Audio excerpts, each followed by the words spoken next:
As reactions continue to reel in following the passing of Nigeria's former president, Muhammadu Buhari, with supporters praising his integrity and critics highlighting economic challenges and security amongst others, many wonder what will become of the CPC faction of the APC. Buhari passed away on July 13, 2025 at the age of 82 while undergoing medical treatment in London. Born on December 17, 1942 in Daura, Katsina State, Buhari's lifespan, of course, explains or delved into multiple roles, from military leader to democratically elected president. Well, joining me to discuss the life and time of the former president is Mr. Adebayo Shittu. He's the former Minister of Communications. He joins me live in the studio. Thank you for your time, sir. It's my pleasure. All right. I also have virtually Professor Jelili Adebiyi is a development scholar. He joins from the United States. He, of course, is there virtually. Thank you also for your time. But let me start with you, sir, Honorable Shittu. It's great having you physically in with us at New Central. You served under his administration between 2015 to 2019 as the Minister, of Communication. Very pivotal role. I mean, just give Nigerians a bird's eye view. What it felt like working with Nigeria's former president, Muhammadu Buhari.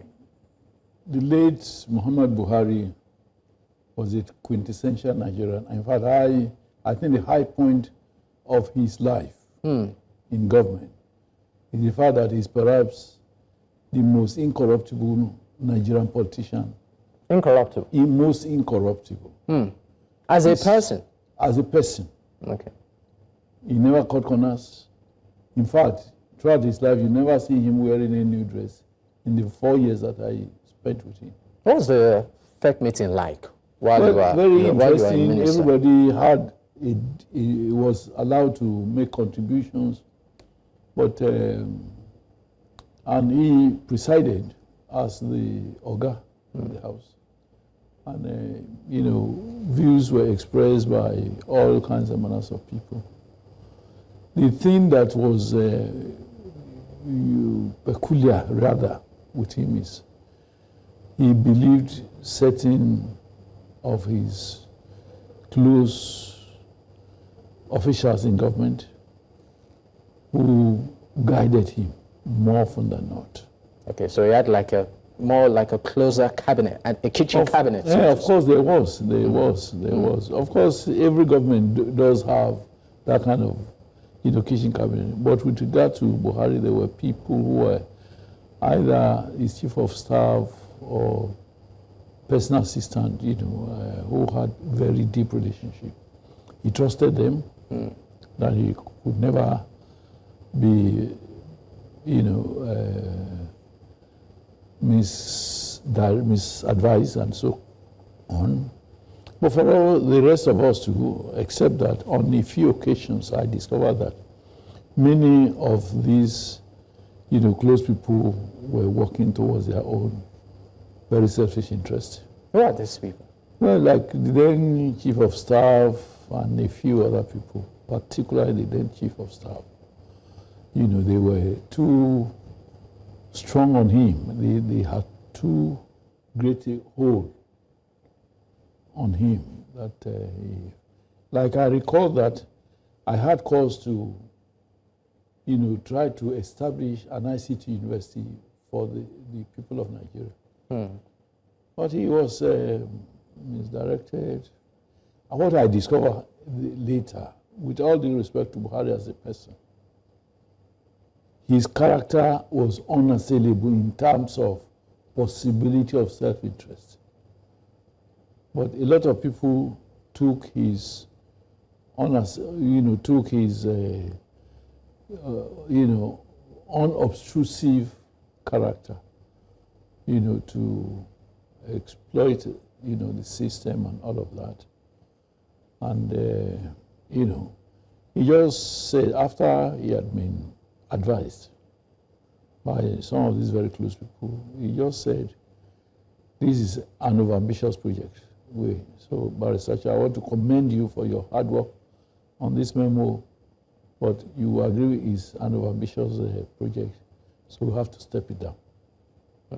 I mean, that was one thing that was, negative. But he was easily overridden. What do you mean by that, sir? To override, to persuade away from a position. So whatever his close cabinet may be uncomfortable with, yes, it was easy for them to say to get him to just support that, to support or throw it aside. Throw it aside.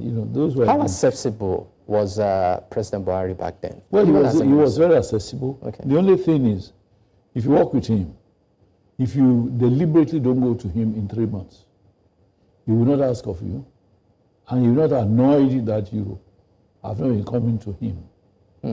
He was that free, easygoing kind of person.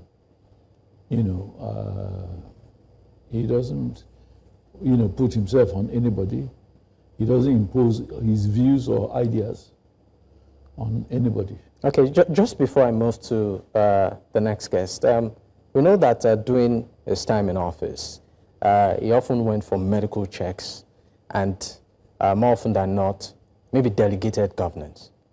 We had a vice president, yes, who was very brilliant, very intelligent, but I am not sure that the vice president had all the powers or the latitude that he ought to have had. Because of this circle? Yeah, because of this kind of, circle close to the president back then? Yes. All right. Let me leave you for a moment, sir. Let me bring in Professor Jelili Adebiyi. He's a development scholar. He joins from the United States. It's great to have you again, sir. Thank you so much, Mr. Jackman, for bringing me once again on your program. All right. Let me just also ask you, from a developmental perspective, what would you consider the biggest, maybe legacy, or some of the legacies of the late President Muhammadu Buhari? Yeah, thank you so much. And it's so sad that we lost our President Muhammadu Buhari. But whether we like it or not, he was going to die one day, just like everybody's going to die one day. So he died at the appropriate time, and his legacies will continue to be discussed for decades. And opinions are going to be divided and mixed. And for me, one of the biggest challenges we have in Nigeria and in Africa as a whole is that people have seen public offices as a means of acquiring wealth. And they have also seen public offices as a means of, maintaining relevance. And for these reasons, they get into public offices knowing that making a determination, being intentional about stealing, about cornering public resources. The other time I was listening to an interview on Chinese TV, if I'm not mistaken, involving one of the ministers in the current administration. He was talking and boasting about money. And the question that came to mind was, where did Wike make his money? Where did Wike make his money? Wike was talking about Amechi, his wife, levying corruption allegations against the wife of Amechi. Amechi leveled corruption allegations against Wike. Wike fought to a standstill, all because Fubara would not allow Wike access and control over state resources. And issues as that. And when you look at the ranks and file of ministers, of people that are serving in various capacity, as councillors, as chairmen, as directors of Parastasa, majority of them, close to 99% of them, they are in this business of stealing and looting. And it's not just a major problem in Nigeria, it spreads across the whole of Africa. And that is why, for the most part, the legacy of President Muhammadu Buhari that needs to be spoken about, for the most part, that needs to be celebrated, is that it showed us that it is possible as an individual for you to occupy high offices without stealing a penny. without becoming richer than you entered, without becoming richer when you leave the office. We know this about him. There's nobody that can talk about President Muhammadu Buhari, amazing cars worth billions of naira. You can't say this about ministers. Barrister Shittu knows this. You can't say something about Muhammadu Buhari that he has all these big mansions all over the place. You can't say this about President Olusegun Obasanjo. When Obasanjo became the president, we knew what happened. He was bankrupt, literally bankrupt. By the time he was in office, he resuscitated his farm business. By the time he left office, he had this big mansion that he currently lives. You can't say this about President Jonathan. And obviously, you can't say this about the man that is sitting there right now. The first time I entered TFC office in Ikosi, that was where I did my ordinary national degree diploma in the 1990s. I felt bad that my campus became the office of TFC. Why? Somebody served as the governor of a state, and the rest, as they say, is history. This is the kind of individuals that we have occupying offices 99% of the time in our country and in most African countries, becoming richer and, when as a result of occupying offices. That is going to be the number one legacy of Buhari.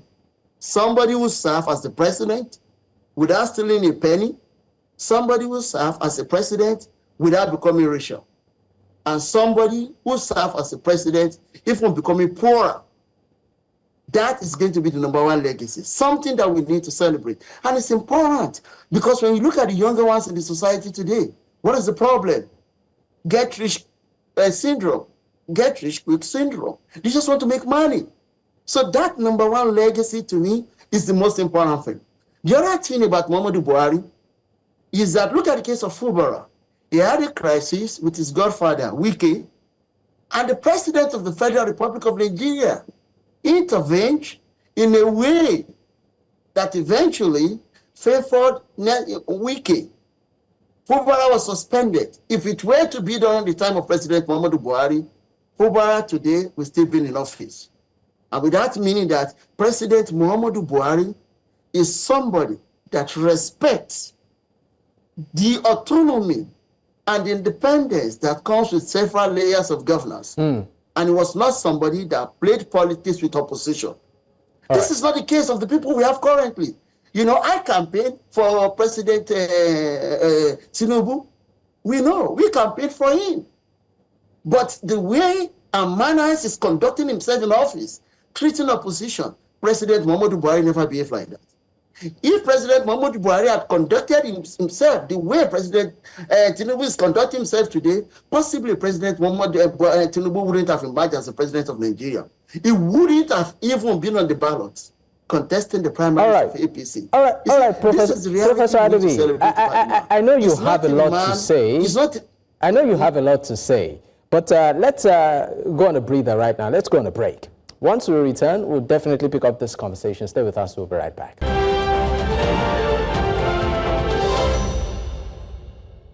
Many thanks for staying with us. It's still Politics HQ on News Central Television. I still have my guests with me. I have the former Minister of Communication, Honorable Adebayo Shittu, is a live studio guest with me. I also have a Professor Jelili Adebiyi, is a developmental scholar. He joins from Michigan in the United States. Gentlemen, thank you for staying with me. Let me come back to you, Honorable Minister. I mean, while Buhari was in office, even after he left, right, there were, if I may use the word, there were pretty much some concerns.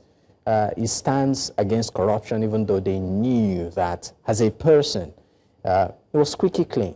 But his cabinet, after the whole administration was over, there were reports of not just corruption, but massive corruption.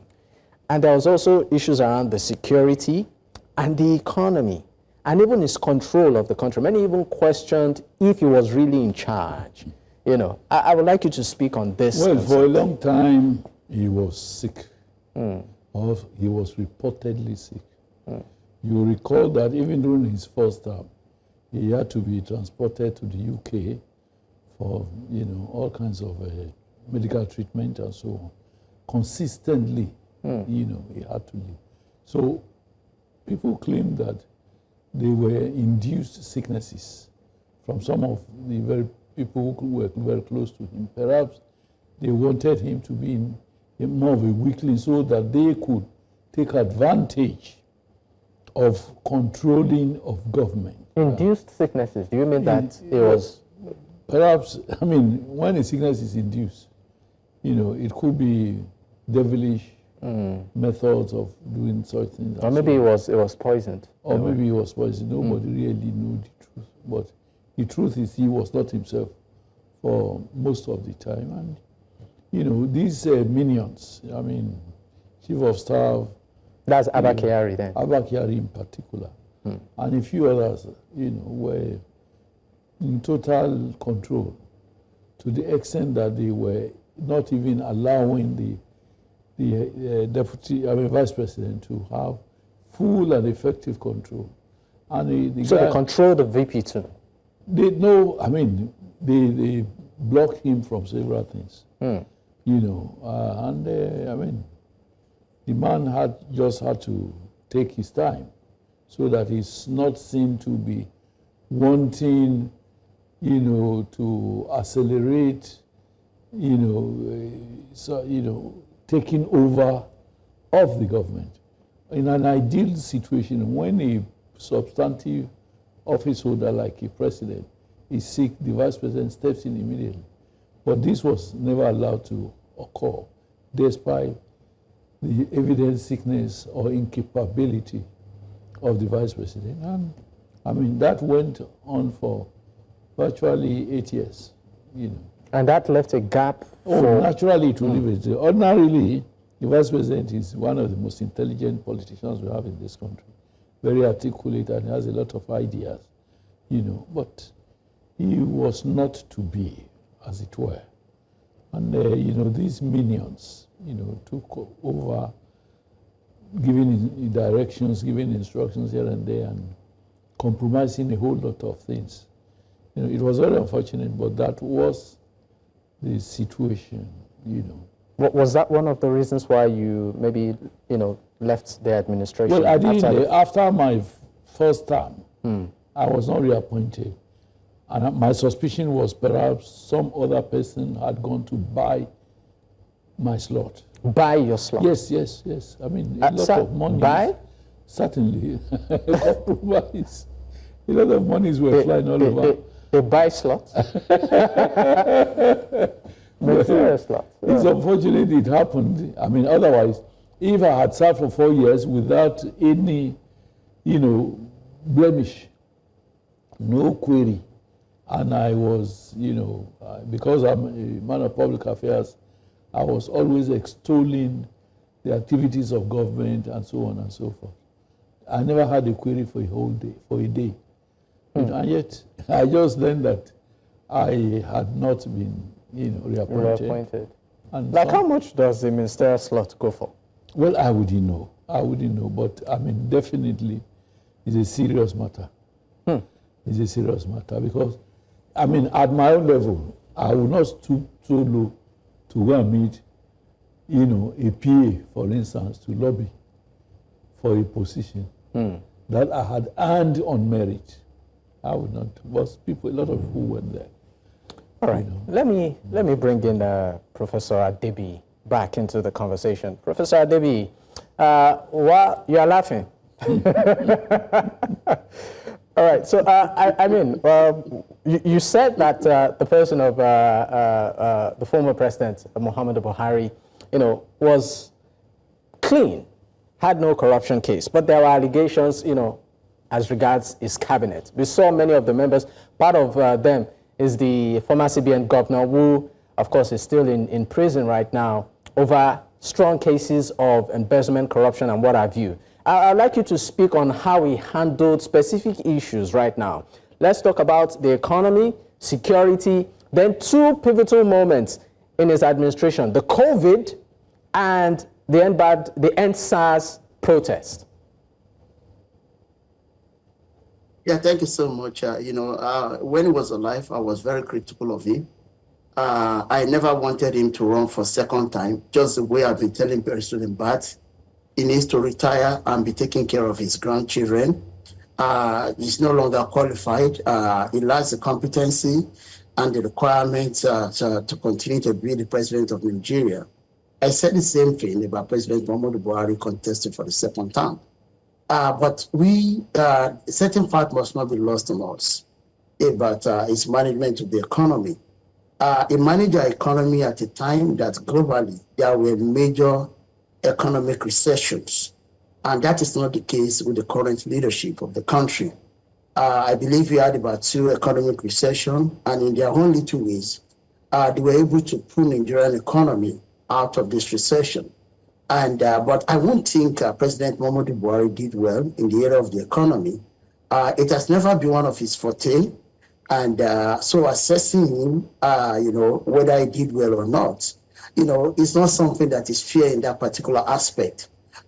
Because during this period, there were certain things that were wrong about how the economy was managed.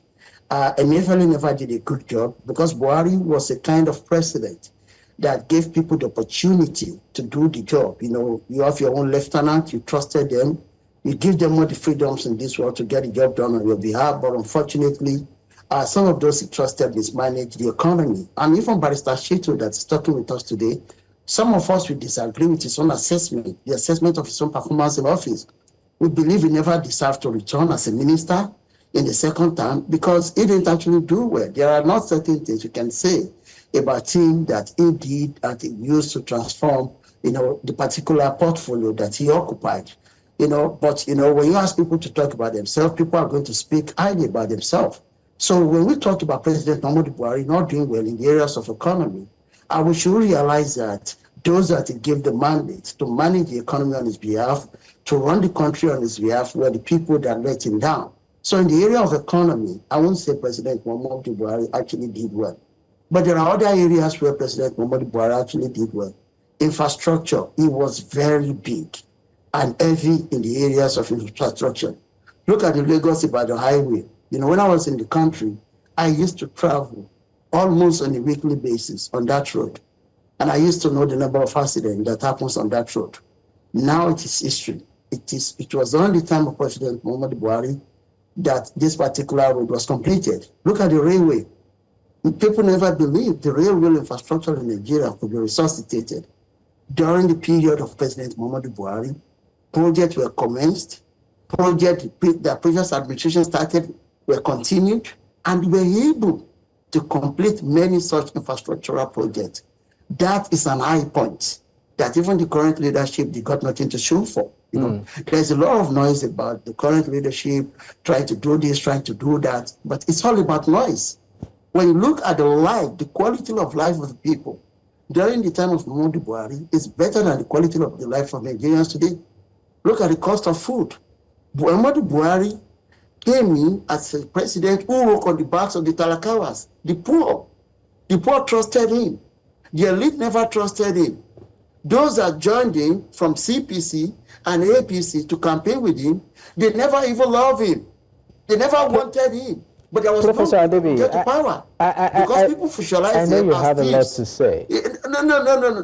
There's a reason for this point. Okay, please land on your point. And the main reason for this point is that we are getting to another thing.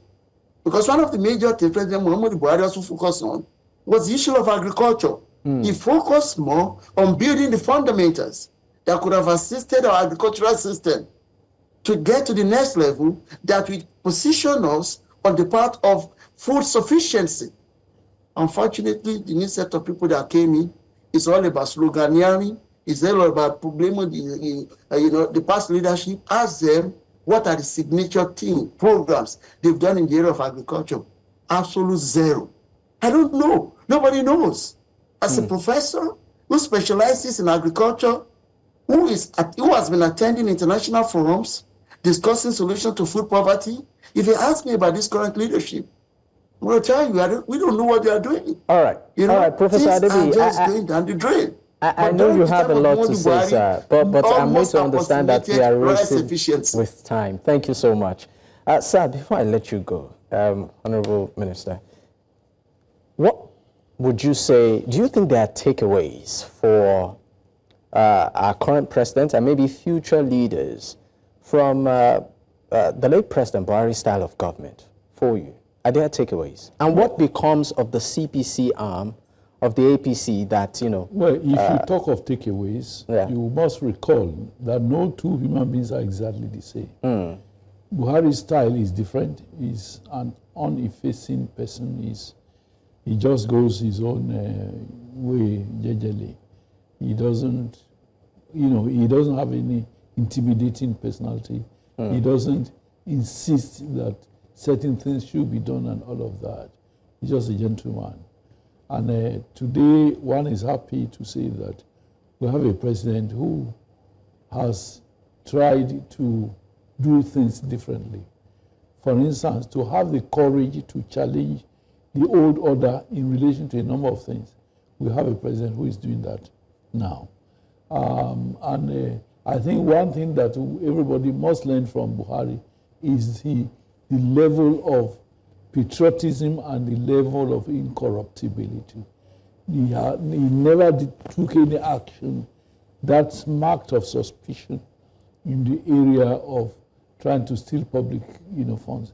This is one thing that we all must learn and try to live by about his incorruptibility, absolute incorruptibility. He did very well as an individual, not necessarily having the capacity to control people around him. He didn't do that. He didn't have the capacity, to do that. But I think, as new people come into government, they will have different styles of doing things. And it is my prayer that the current leadership will try and go over backwards to, particularly when you recall that this is a progressive government.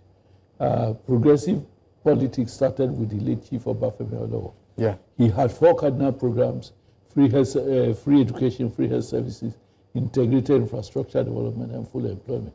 I expect that the Tinubu regime would adopt all of these, progressive manifesto as part of his renewed hope agenda. And even if you are talking of renewed hope, the renewed hope was, brought about by the late M.K. Abiola. I understand that we really need to go, but I feel, if you can give a response to this in 30 seconds.